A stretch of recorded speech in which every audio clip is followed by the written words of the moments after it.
Olá, sejam todos bem-vindos à quarta aula aqui do nosso curso de Introdução ao Método de Diferenças Finitas. E nessa aula a gente vai ver como aplicar o método para a resolução de EDPs do tipo parabólica. Esse método ele funciona muito bem para esse tipo de equação diferencial parcial. Provavelmente, dentre as classes de equações, essa é a que o método melhor se encaixa. Mas tem algumas coisas, alguns detalhes que a gente precisa ter cuidado quando for aplicar o método para a resolução desse tipo de equação. Então a gente vai discutir isso começar a discutir isso nesse vídeo. Então, o primeiro objetivo aqui desse vídeo é discretizar EDPs parabólicas e condições iniciais de contorno associadas aqui juntamente com os domínios de solução, ou seja, discretizar o meu problema. Avaliar diferentes formas de discretização das derivadas temporais e espaciais. A gente vai ver que agora a gente tem que ter alguns cuidados para levar em conta também o comportamento físico do sistema quando a gente for escolher a forma de discretização das derivadas. Então isso vai ser bastante importante aqui para as EDPs parabólicas. E também, então, vamos resolver alguns problemas usando uma formulação explícita, tá? Depois eu vou definir melhor o que é esse tipo de formulação. Bom, lembrando rapidamente, então, quais são as características gerais das EDPs parabólicas. A primeira coisa que tem que lembrar é que aqui ocorre uma separação dos domínios de influência e de dependência. Então, diferente das EDPs elípticas, onde tanto o domínio de influência quanto de dependência eram iguais ao domínio de solução, aqui eu tenho uma separação. O que isso implica? Vai existir alguma região no domínio de solução que ela não vai afetar um certo ponto que eu estou calculando e uma outra região que não vai ser afetada por aquele ponto. Então tem uma separação entre as duas coisas e quando eu for avaliar a solução, eu não preciso avaliar todo o domínio de uma vez, assim como a gente faz com as elípticas. Eu posso ir avaliando aos poucos, levando em conta só o que está, o que tiver no domínio de dependência de um ponto, para saber o quanto vale a solução naquele ponto. E o que implica, então, essa separação dos domínios? Implica que vai existir um caminho característico onde a informação se propaga em um único sentido. Então aqui eu não tenho, de novo, aquele caso das elípticas, onde qualquer mudança que eu fizesse no meu sistema ia ser sentido em todo o resto do sistema. Aqui eu tenho uma direção específica, pelo menos em uma das variáveis independentes, onde a informação se propaga. O exemplo mais clássico que eu comentei nos outros vídeos é problemas transientes. Então, quando eu estou lidando com um problema transiente, eu não preciso levar em conta o que acontece no futuro para determinar o meu presente. Espera! Eu já sei! Não podemos voltar no tempo, mas podemos ir para frente até alguém inventar uma máquina para voltar no tempo. E então poderemos voltar para casa. Manda bala! Para ilustrar a aplicação do método para EDPs parabólicas, eu vou considerar essa equação modelo aqui, que a gente chama de equação da advecção de fusão, com um termo de reação aqui no lado direito aqui. Bom, antes de falar sobre a equação, como condições de contorno aqui eu vou utilizar então uma condição de primeira espécie, aqui valor conhecido em x igual a zero, e uma condição de derivada nula em x igual a L. Veja que eu tenho uma derivada segunda em relação a x, então eu preciso de duas condições de contorno em relação a essa variável independente. E a outra variável independente, que é o tempo, ela só aparece numa derivada primeira, então eu preciso especificar só uma condição conhecida.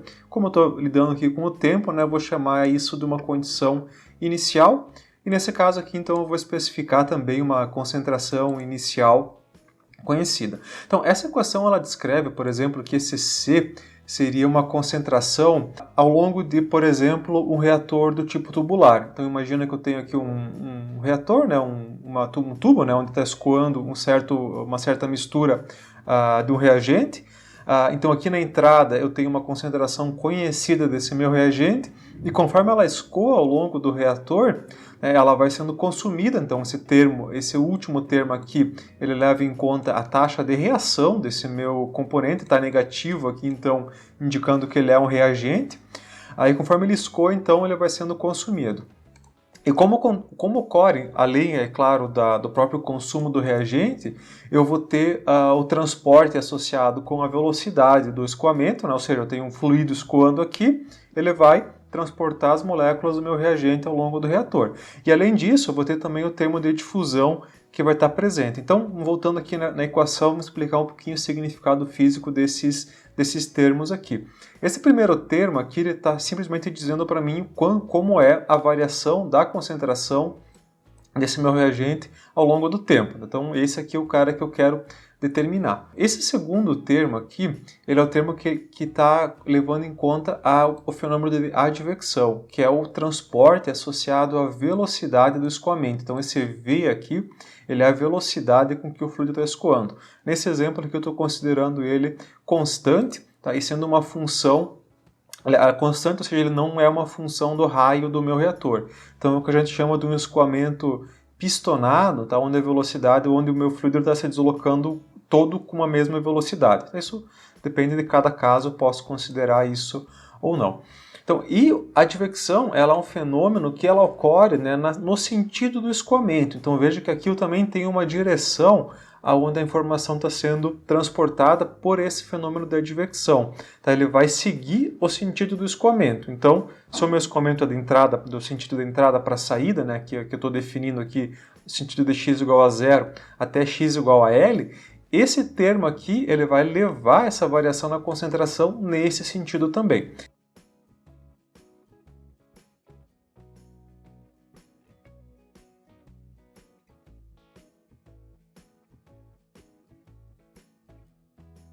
Agora, esse outro termo aqui, que aparece no lado direito, multiplicando esse coeficiente aqui, que é um coeficiente de difusão, ele é uma derivada segunda que vai descrever para mim como ocorre o transporte de massa, que é a transferência de massa, né, por difusão.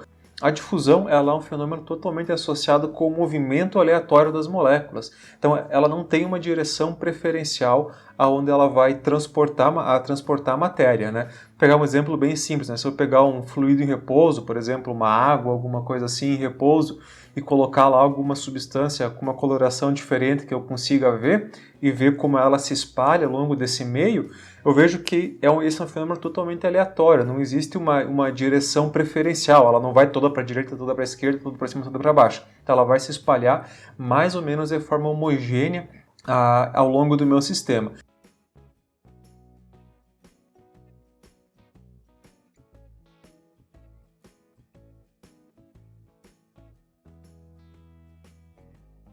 Então, esse termo aqui, ele é um termo que transporta informação nas duas direções, tanto para valores menores quanto para valores maiores de x. Como eu falei aqui, esse último termo aqui ele leva em conta o consumo dessa minha espécie, então ele é um termo de consumo, né?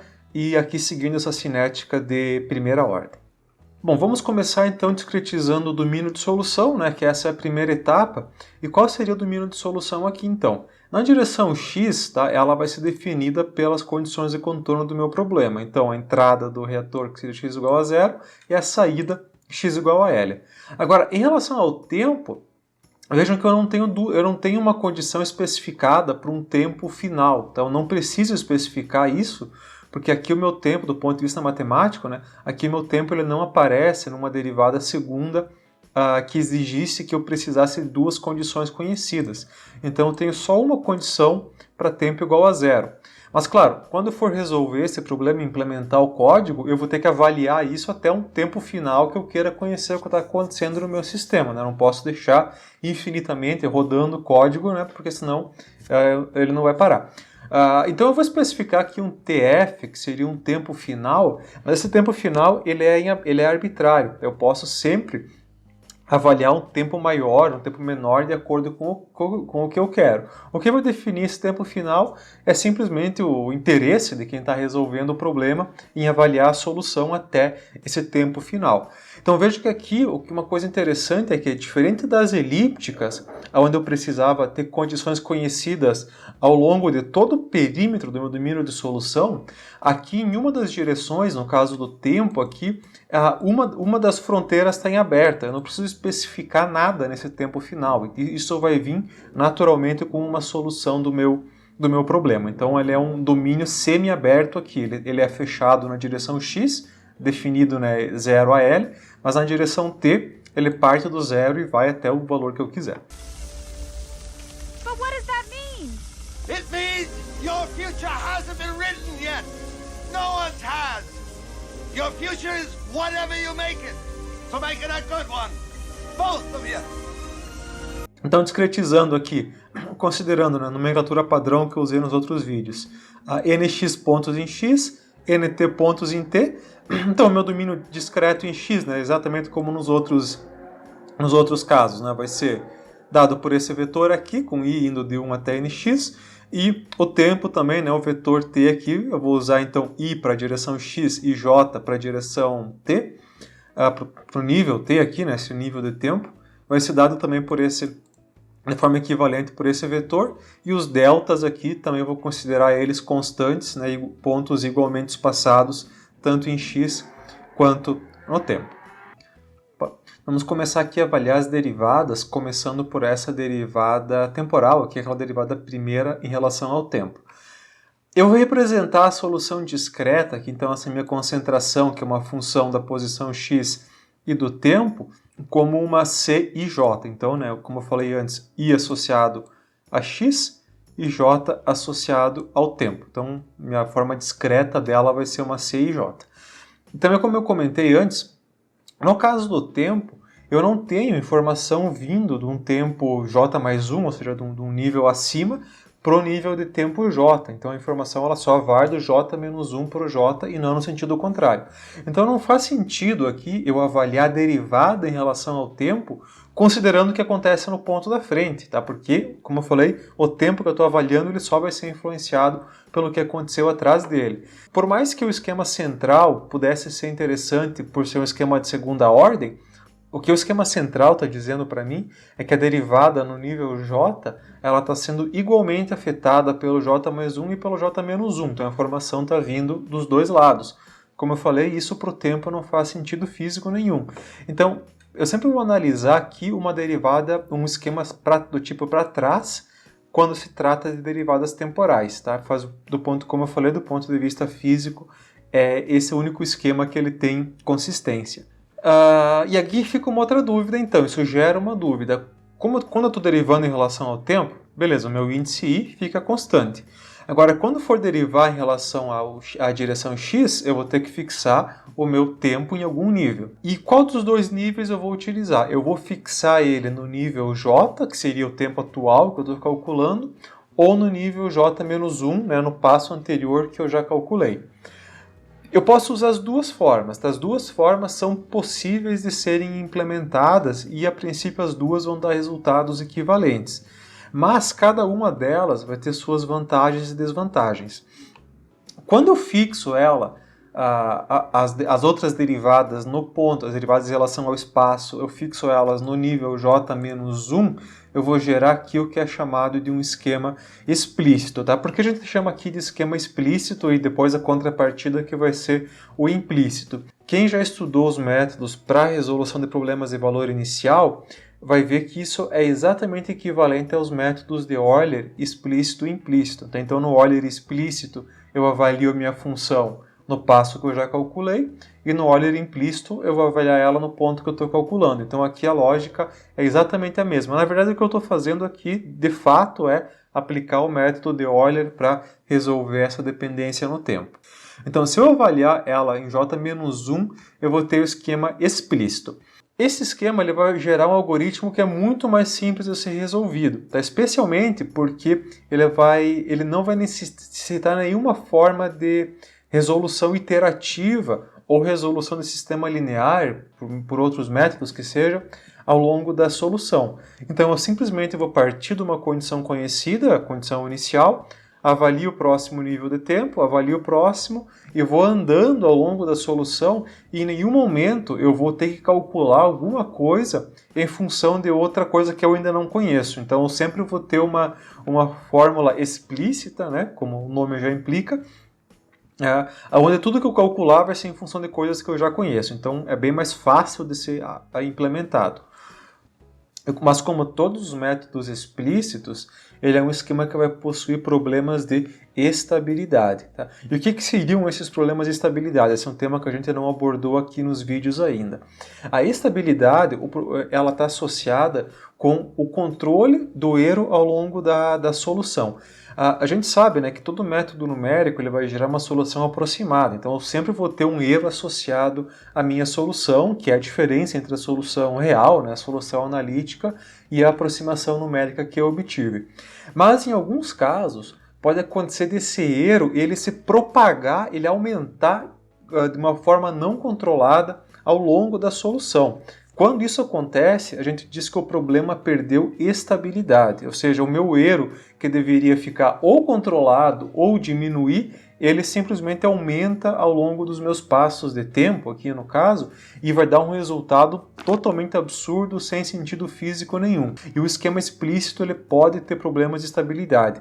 A gente vai ver depois que existem maneiras de você garantir a estabilidade, mas isso pode levar a um terceiro problema aqui, que para garantir essa estabilidade, pode ser que eu precise passos de tempo muito pequenos, o que vai aumentar muito o gasto computacional associado. Em comparação, se nós avaliarmos todos os termos no nível J, eu vou ter o esquema implícito, né, que seria aqui equivalente ao método de Euler implícito. Qual é a dificuldade associada à implementação desse método? Para cada passo de tempo que eu for avançar na solução, eu vou ter que resolver um sistema linear. Por quê? Porque eu vou gerar uma dependência do ponto que eu estou calculando com os vizinhos dele no mesmo nível de tempo que eu ainda não conheço. Então, todo aquele nível de tempo J, eu tenho que resolver de uma vez só, e eu vou ter que fazer isso através da resolução num sistema linear. Isso faz, então, claro, né, eu vou ter um gasto computacional associado à resolução desse sistema linear. A vantagem dele, a grande vantagem, ele é absolutamente estável, tá? Então não interessa qual o passo de tempo que eu utilize, qual delta x que eu utilize, ele não vai ter problemas de estabilidade. Então eu não preciso me preocupar com a questão de estabilidade. E, consequência disso, então ele permite utilizar delta t's maiores, né? Então, por um lado, eu preciso resolver o sistema linear a cada passo de tempo, o que demanda mais processamento, mas por outro lado eu posso utilizar passos maiores, o que permite com que eu chegue no meu tempo final em menos etapas, então isso reduz o tempo de processamento. Tá? Na prática, o esquema implícito normalmente ele é melhor, tá? Ele vai ser mais rápido do que o esquema explícito, com exceção de poucos casos.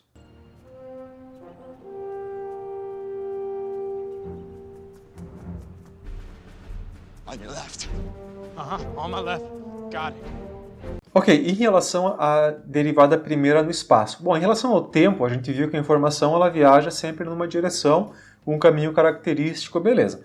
Agora, em direção ao espaço, eu tenho dois termos. Aquele primeiro termo da advecção, que transporta a informação também numa única direção, e o termo da difusão, que transporta ela nas duas direções. Então, qual é o esquema que eu vou utilizar para discretizar a derivada primeira no espaço, aqui em relação à direção x? Eu posso utilizar o esquema para trás, né, que seria, então, levando em conta a informação só do menor valor de x para o maior valor, que no contexto aqui de discretização do termo advectivo, a gente costuma chamar esse esquema de esquema upwind. É o nome que é dado quando se trabalha com esse tipo de discretização. E a segunda opção, né, seria então utilizar o esquema central, trazer a informação dos dois lados do meu sistema, né, tanto do ponto i mais 1 quanto do ponto i menos 1, e a gente vai ter o que se chama aqui então do esquema CDS, né, esquema de diferenciação central. Assim como no caso da formulação explícita e implícita, eu posso utilizar as duas aqui. Cada uma vai ter vantagens e desvantagens dependendo de cada caso. Então, começando com o esquema upwind, qual que é o principal problema dele? Ele gera um fenômeno que é chamado de difusão numérica. Tá? Isso não é a mesma coisa que a difusão física que eu estava comentando antes. Difusão numérica, ele é um fenômeno que está associado com uma suavização dos gradientes da minha solução. Então imagina que eu tenho um caso onde a minha variável dependente, a minha concentração aqui no caso, por exemplo, ela varia muito rapidamente na direção x, né? Então ela tem uma queda muito abrupta, por exemplo. O que o esquema upwind ele costuma fazer? Ele tende a dar uma suavizada nessa variação. Ele vai fazer com que aquela variação que é muito inclinada, aquela derivada muito inclinada, ela seja suavizada. E esse fenômeno ele é chamado de difusão numérica, né? Porque é como se eu tivesse, na verdade, criando uma difusão física que não existe no mundo real. Tá? Ela só é um fenômeno numérico, ela só é um problema da minha solução. Então eu tenho que ter consciência que isso vai acontecer sempre que eu utilizo um esquema upwind. Mas por mais que ele gere difusão numérica, esse resultado que eu obtenho ele vai ser fisicamente coerente. Ele pode não ter uma precisão muito boa, mas ele não vai me dar um resultado absurdo, por exemplo, de, sei lá, ter a concentração negativa, alguma coisa assim que não tenha sentido físico nenhum. Ele vai suavizar o meu gradiente, mas a solução ela não vai para infinito ou vai dar algum valor muito, muito fora. Ele só vai ter uma precisão ruim. E é uma aproximação de primeira ordem, né? O esquema para trás a gente viu um esquema de primeira ordem, então ele tende a ter uma precisão não muito boa. Em comparação ao CDS, que é o esquema central, ele gera um fenômeno que é chamado de oscilação numérica. Tá? O que seria a oscilação numérica? Assim como o upwind ele suaviza o gradiente, gradientes altos, o CDS, quando eu tenho um gradiente muito grande, ele tende a gerar uma oscilação numérica perto desse ponto, onde eu tenho uma variação muito grande nas minhas variáveis. Essa é uma oscilação, de novo, ela puramente numérica, não existe, não é uma oscilação física. Então eu vou observar uma oscilação da minha variável para tentar capturar aquele gradiente muito elevado da minha variável dependente. De novo, né, isso acarreta em erro numérico. E ele tem um outro problema aqui mais sério, que está associado com esse número adimensional aqui, que é o número de Peclet. Então ele é uma razão aqui entre a propagação aqui associada à advecção, dividido pela propagação associada com a difusão, que seria o coeficiente dividido por ΔX. Então, se esse termo aqui for maior que 2, ou seja, se eu tiver um transporte por advecção muito maior do que eu tenho transporte por difusão, ele vai ser instável, tá? Então ele vai dar uma solução sem muito sentido físico. O que faz sentido, pensando que se meu número de Peclet for muito grande, quer dizer que a minha informação está sendo transportada com muito mais intensidade pela advecção, que é um termo que transporta informação numa direção só. Então não faz sentido, né, eu querer levar em conta o ponto da frente para avaliar o atual. Mas ele é uma aproximação de segunda ordem, então em termos de precisão de erro de truncamento com a série de Taylor, ele é melhor do que o esquema upwind. Bom, para ilustrar a diferença aqui entre esses dois esquemas, eu vou considerar esse caso limite aqui, fazendo o coeficiente de difusão e o termo de reação lá igual a zero. Então seria aqui um caso de Peclet infinito, né, porque ela aparece dividido pelo coeficiente de difusão. Então o que vai sobrar aqui? Vai sobrar só o termo associado ao tempo, a derivada no tempo, e o termo associado à advecção aqui, né, o transporte associado com a velocidade.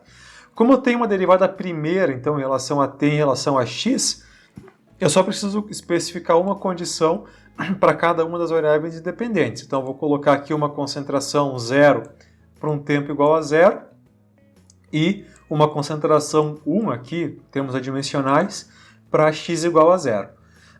E essa equação aqui, ela é uma equação que a gente chama de uma equação de primeira ordem, e ela vai ser uma equação hiperbólica, na verdade, ela não é mais uma equação parabólica. A gente não vai ter um vídeo específico para lidar com as equações hiperbólicas, porque a forma como a gente trata com elas é muito parecida com as parabólicas. Então, eu vou comentar um pouco aqui, e isso pode ser aplicado para qualquer equação hiperbólica.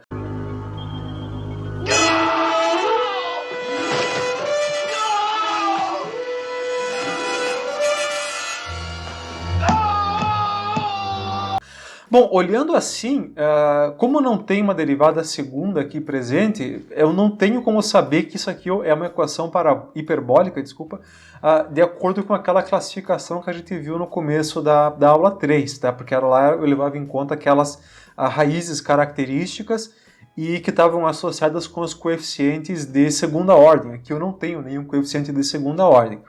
Mas como eu posso ver que isso é uma equação hiperbólica? Se eu derivar essa equação aqui em relação a t ou em relação a x, tanto faz, eu vou ter um termo b, que seria o termo da derivada cruzada, aqui derivada das duas variáveis, que é diferente de zero, e o termo ou o a ou o c vão ser igual a zero. Mas se eu pegar aquele delta, então aquele termo que aparecia na raiz lá, ele vai ficar b ao quadrado menos 4ac, vai ficar só b ao quadrado, então ele vai ser alguma coisa positiva. Então, em essência, isso é uma equação hiperbólica. Mas o que interessa para a gente é que ela tem todas as características de solução das equações hiperbólicas de segunda ordem, né? Como a equação da onda, por exemplo. Então, ela é uma equação legal para a gente avaliar aqui como os esquemas de discretização se comportam. E também tem uma outra vantagem, que essa equação ela tem solução exata. Eu posso, aplicando transformada de Laplace, por exemplo, né, transformar isso numa EDO e ter a solução exata dela, que vai ser o quê? Vai ser uma onda, um degrau, uma função degrau que viaja ao longo da minha solução. Então, como se eu pensasse que eu tenho tudo inicialmente zero, né? Em um certo instante, t igual a zero, eu mudo a concentração na minha entrada para 1, e essa concentração ela vai ser carregada ao longo do meu reator, ao longo da minha tubulação, com uma certa velocidade. E esse termo aqui, então, ele vai levar em conta quanto tempo leva para que essa perturbação seja sentida numa posição x qualquer. Então é uma onda, né, um degrau que viaja ao longo da solução. Bom, para a gente ver como os esquemas se comparam, aqui eu vou mostrar a solução obtida usando o esquema CDS, então a formulação central, com o número nx, aqui, divisões em x de 100. A gente já viu antes, né, que esse esquema ele não vai ser estável, né, então a gente pode ver aqui primeiro que ele gera essa oscilação numérica perto do meu gradiente aqui, e essa solução... deixa eu dar play de novo. Ele gera essa oscilação aqui, e essa oscilação vai aumentando de forma não controlada. Então ele é um problema que não tem sentido físico nenhuma solução que eu obtive. E o que acontece se eu aumentar o número de pontos? Né? Eu poderia pensar, bom, vou refinar mais a minha malha na esperança que essa oscilação numérica desapareça. Então aqui seria a solução com o dobro de pontos. Tá? A gente vê que fica muito pior a situação. A solução vai para valores muito maiores e não tem sentido físico nenhum o que está acontecendo aqui. Então, para equações hiperbólicas, eu não posso utilizar um esquema do tipo CDS para discretizar esses termos aqui, porque ele não vai ser estável, a minha solução vai ser totalmente não coerente. Agora, utilizando o upwind, então. Começando aqui com 100 pontos na direção x. Então, veja aquele fenômeno de suavização dos gradientes, que eu comentei que é comum do upwind, mas a minha solução ela fica limitada. Tá? Ela tem uma precisão ruim, por estar tendo esse desvio grande aqui, né, perto da região de alto gradiente, mas ela é uma solução, assim, fisicamente coerente. Agora, o que acontece se eu aumentar para 1000 pontos, né, usar 10 vezes mais elementos em x? Eu já vejo que a diferença aqui ela vai ficando bem menor. Então, o fenômeno de difusão numérica, eu consigo consertar ele ou minimizar ele aumentando o número de pontos. Aqui, por exemplo, tem uma solução com 2000 pontos. Vejo que aqui eu já não consigo mais observar a diferença entre a solução exata e a aproximada. Então, a difusão numérica aqui está muito baixa. Então, minha solução está bem próxima, né, da solução exata. Mas agora, beleza, para as equações hiperbólicas não tem o que discutir, tem que ser usado o esquema do tipo upwind. Mas agora, para aquela equação de advecção e difusão, que não tem só advecção, tem difusão também, qual esquema que eu vou utilizar? Bom, como uma regra geral, eu posso dizer que o CDS ele vai ser melhor para casos onde o Peclet for menor que 2, ou seja, problemas que são mais controlados pela difusão, ou seja, problemas mais difusivos aqui. Como ele é um esquema de segunda ordem, ele tende a ter uma precisão melhor, então se o Peclet for menor que 2, é melhor utilizar ele vai ser estável, né? Então ele tende a ser melhor. Agora, se o Peclet for maior que 2, aí o upwind tem que ser utilizado, porque primeiro possivelmente não vou ter estabilidade, e mesmo que eu tivesse, que eu não levasse em conta a estabilidade, eu vou ter um problema altamente advectivo, então faz mais sentido eu transportar a informação do ponto menor para o ponto maior. Então, tendo definido aqui as formas de discretização no tempo explícito, implícito e no espaço, o upwind e o CDS para a derivada primeira, para a derivada segunda eu não comentei, tá? Mas para a derivada segunda, como ela está associada a um fenômeno difusivo, eu vou utilizar o esquema CDS, o esquema de segunda ordem, né? Aproximação central. Aqui não tem por que ser diferente. Mas então, tendo definido esses esquemas, como eu posso resolver o meu problema com base nas equações discretizadas? Aqui eu fiz um fluxograma para mostrar mais ou menos qual a lógica da resolução utilizando o esquema explícito no tempo. Tá? Então não vai mudar muito para o implícito, mas aqui eu estou focando no explícito. Então, inicialmente eu vou inicializar os parâmetros, claro, né, definir as constantes, né, tudo que vai estar presente de parâmetros conhecidos, domínio discreto, né, todas as coisas que eu conheço antes de resolver o problema. Vou também definir a condição inicial, que é conhecida, né? Então vou criar jogar essa minha condição inicial na primeira posição da minha matriz solução. Com base na condição inicial, vou calcular o próximo passo de tempo. Então veja que aqui essa etapa de calcular o próximo passo de tempo no esquema explícito, ela é uma etapa puramente algébrica de eu pegar essa condição inicial e, com base nela, calcular os próximos valores. Tá? Não tem nada aqui que envolva nenhuma incógnita. Vou verificar, então, se esse termo aqui, se o número de passos que eu fiz, J aqui, vezes o ΔT, for maior que o tempo final que eu quero avaliar, né? Ou seja, se ele for maior, quer dizer que eu já cheguei no ponto que eu queria. Se for, então, terminou a solução, pode parar o código. Se não for, avança no tempo e calcula o próximo passo de tempo com base naquele que eu calculei anteriormente. E vou avançando na solução até chegar no tempo final que eu queira. Então, voltando aqui ao exemplo da equação da advecção de fusão. Aqui, então, temos a equação aqui com os 4 termos e as condições de contorno associadas. Vamos começar discretizando ela pelas condições de contorno e inicial, que aqui vão ser basicamente igual ao caso das elípticas, tá? Então vamos só rever aqui rapidinho como a gente faz. Então a condição inicial eu vou fixar na primeira posição do tempo, né, que seria j igual a 1, para todos os valores de x. Então, né, só fixo a primeira posição com a condição inicial que é dada. As condições de contorno. A condição na entrada, então vou fixar ela para x igual a 1 para todos os níveis de tempo, né, tirando o nível inicial que eu já fixei aqui em cima, igual a concentração C0, que é concentração na entrada. E na saída eu vou ter aquela condição de derivada nula, então que já, como nos outros exemplos, né, eu vou ter que discretizar usando o esquema para trás, porque não existe o ponto nx mais 1, e vou chegar nessa igualdade aqui, né, da concentração no último ponto, igual a concentração no ponto anterior, né, que representa o meu sistema ter parado. Parou de variar as coisas, né, ou seja, acabou meu reator, né, seria como se fosse o ponto onde eu estou coletando meu produto. E eu vou aplicar isso, então, para todos os níveis de tempo, né, tirando o inicial que eu já defini aqui em cima. E para os nós internos, então, aqui nesse exemplo, eu vou assumir o esquema explícito para o tempo, tá? Para avaliar as coisas em relação ao tempo, e o esquema upwind para a derivada primeira. Eu não defini ainda as constantes do problema, velocidade, difusividade e tal, eu vou definir depois, mas nesse caso aqui, com os valores que eu vou utilizar, vai dar um número de Peclet de 6 e alguma coisa. Então ele está acima de 2, então eu tenho que utilizar aqui um esquema upwind por uma questão de estabilidade. Ok, então tenho aqui a derivada no tempo, né, discretizada, derivada primeira em x discretizada, derivada segunda aqui utilizando o esquema central, que nem eu falei, né, aqui isso está associado ao fenômeno de difusão, então aqui nesse caso faz sentido eu levar em conta a informação dos dois lados, e aqui o termo associado com a reação também discretizado. E vejam que todos eles aqui avaliados no nível de tempo j-1, porque eu estou utilizando o esquema explícito.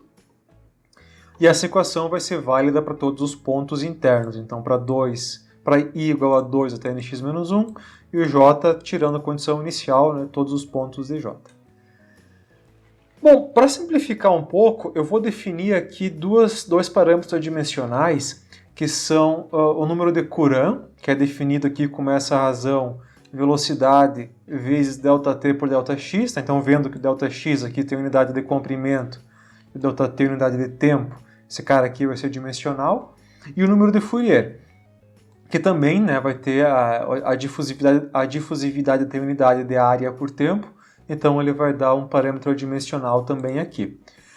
E se eu multiplicar, né, todo mundo por ΔT aqui na equação, veja que esses parâmetros vão surgir naturalmente aqui, multiplicando o termo advectivo e o termo difusivo.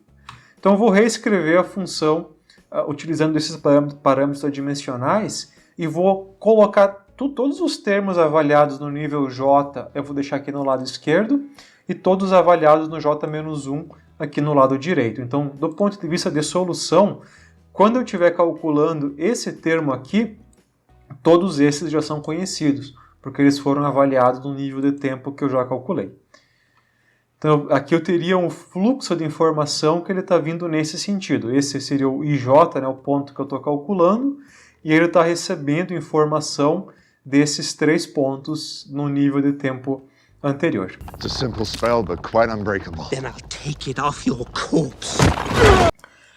Beleza, agora a parte mais importante aqui. Se eu estou utilizando uma formulação explícita, ela só vai ser estável se esses 2 critérios aqui forem satisfeitos.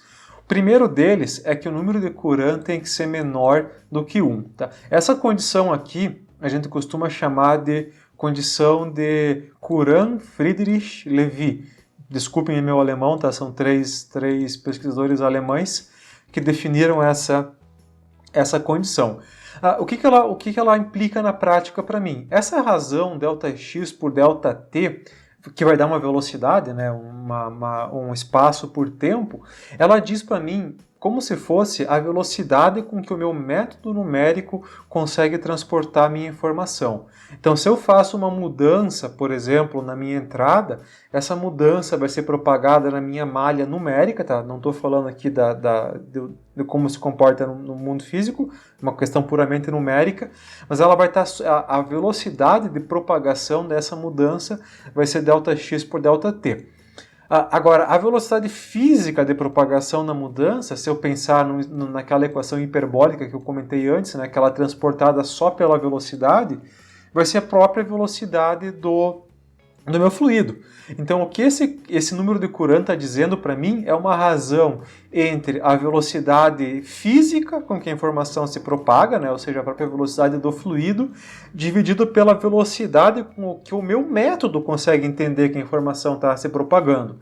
E qual vai ser o problema? Se ele for maior que 1, quer dizer que o meu método não consegue acompanhar a variação física do meu sistema, ou seja, ele sempre vai estar como se fosse atrás. Eu vou ter uma mudança que se propaga muito rápido, mas o meu método não consegue sentir essa mudança acontecendo. Então, para garantir que o meu método consiga captar essa mudança, eu tenho que ter um número de Courant menor do que 1. E o outro critério, aqui esse critério associado com o número de Fourier, esse é um pouquinho mais complicado para a gente entender o porquê dele. Ele está associado com a forma como o erro se propaga ao longo do meu domínio de solução. A gente pode, utilizando uma abordagem que é chamada de análise de estabilidade de von Neumann, a gente consegue provar por que esse valor tem que ser menor do que 1,5, fazendo uma expansão em série de Fourier para o meu erro e substituindo ele na minha equação parabólica. Eu vou deixar aqui embaixo um link com um PDF onde tem essa dedução passo a passo, mas ela é uma questão mais matemática mesmo, né? Uma questão puramente matemática e não uma questão física, como no caso do critério do Courant. Então são dois critérios de estabilidade aqui com origens diferentes. E vejam que então eu preciso definir valores de Δx e Δt que satisfaçam ambas as condições simultaneamente. E eu poderia pensar, né, como no caso das elípticas, que eu diminuir o meu Δx sempre é bom para o meu sistema. Mas vejam que o que acontece aqui. Se eu diminuo o Δx, o meu tanto o Courant quanto o Fourier aumentam. Então eu estou dificultando a estabilidade do meu sistema. Então aqui é um pouco mais complexo para eu garantir que essas duas condições sejam satisfeitas simultaneamente. E outra coisa aqui. estabilidade não garante precisão. Essa é uma frase que tem que ser marcada muito bem nesse vídeo aqui. Não é porque a minha solução está estável que ela vai ter uma precisão boa. Eu posso ter uma solução que obedeça, posso ter valores de ΔX e ΔT que obedeçam esses meus dois critérios aqui, mas que mesmo assim vão me dar uma solução com erro de truncamento muito grande, tá? Que não vai ser suficiente para o meu problema. Então, assim como no caso dos PVCs e das elípticas, eu preciso fazer um estudo de refino de malha, comparar a solução com diferentes valores de ΔX e ΔT, até ter uma solução que não dependa mais deles. Mas agora, além disso, se eu escolher um esquema explícito, eu tenho que garantir também que esses dois critérios aqui sejam satisfeitos. Bom, eu vou dar uma sugestão de procedimento aqui que eu costumo fazer, tá? Não obviamente, tanto faz como você chega nessa conclusão, mas é um procedimento que eu costumo utilizar. Então, primeira coisa, definir um valor para o NX. Tá? Esse cara está associado com o erro de truncamento, então esse é um parâmetro que tem que ser avaliado também, mas eu vou ter que definir um valor arbitrário para ele. Conhecendo o NX, automaticamente eu conheço o ΔX. Depois disso, eu vou fixar um dos parâmetros, por exemplo, o número de Fourier aqui em 0,25. Por que 0,25? Seu critério diz que ele tem que ser menor que 0,5. De modo geral, não é muito bom a gente trabalhar perto do limite de estabilidade, porque eu posso ter alguma variaçãozinha numérica, ou, por exemplo, aquele termo de reação que não está sendo levado em conta nesses critérios de estabilidade, por exemplo, na obtenção dos critérios de estabilidade, ele pode alterar um pouco alguma característica do meu sistema que faça com que ele perca estabilidade para valores um pouquinho abaixo desses limites estabelecidos. Então é sempre interessante trabalhar com valores, pelo menos assim no máximo metade do valor máximo permitido. Então é uma questão de segurança numérica aqui. Fixa aí o Fourier, fixa aí o ΔX, eu consigo calcular o ΔT associado a esse número de Fourier. Então eu calculo o ΔT, e com base então no ΔX que eu obtive aqui e no ΔT que eu calculei, eu vou conferir se o número de Courant está menor que 1. Então se ele estiver menor que 1, beleza, posso utilizar esses valores. Se não tiver, por exemplo, imagina que eu fiz isso e cheguei à conclusão, nessa etapa de conferir aqui, deu um número de Courant muito maior que 1. Quer dizer o que é isso na prática? Que satisfazer esse critério de o Courant menor que 1 é mais difícil do que o do Fourier menor que 0,5. Então vou inverter a ordem aqui. Eu vou fixar o Courant em 0,5, calcular o ΔT e conferir se o Fourier está menor que 0,5. Provavelmente ele vai estar, né? Porque se ele deu maior que 1 antes, é porque ele é mais crítico que o Fourier, mas tem que conferir igual para o caso do quadrado lá que aparece no caso do Fourier. E, de novo, né, vou repetir isso para diferentes valores de NX até a solução não variar mais. Então, até aqui eu estou preocupado com estabilidade, aqui eu passo a me preocupar com precisão. Para esse exemplo aqui, então, eu vou considerar esses valores numéricos aqui, tá? Velocidade, difusão, K, tudo dado aqui no SI já. E vamos ver como ficaria o código aqui, então, implementado. Então, aqui eu já vou comentar rapidinho quais são as etapas aqui, já está pronto. Então, primeira coisa, eu vou definir o número de constantes, as constantes do problema, né, o L, V, todos os coeficientes que aparecem aqui. Vou definir o número de pontos em X, tá, meu NX lá, que eu joguei 500, então aqui tem que ser avaliado, como eu falei para vocês, né. Vou definir o tempo final que eu quero avaliar. Então, aqui não existe um certo ou errado, aqui eu posso usar qualquer valor. Aqui eu defini esse parâmetro que eu utilizei esse valor L sobre V. O que é esse L sobre V? Ele vai dar para mim o tempo que leva para um fluido ir da entrada até na saída. Então, é o que a gente chama do tempo de residência do fluido, o tempo que uma molécula, em média, né, o tempo que uma molécula levaria para sair da entrada e chegar até na saída. Então, eu peguei esse tempo de residência e multipliquei por 1,25 só para ter um valor um pouquinho maior. Calculo o ΔX, então. Fixei aqui o número de Courant, então fiz aquele teste lá e vi que aqui, no caso, esse critério é mais difícil de ser satisfeito. Calculo o passo de tempo com base no Courant e verifico se se o Fourier tá de acordo. Aqui no caso já fiz isso, né, e vi que ele está de acordo. Aqui eu só calculei o número de Peclet também para saber o quanto estava valendo.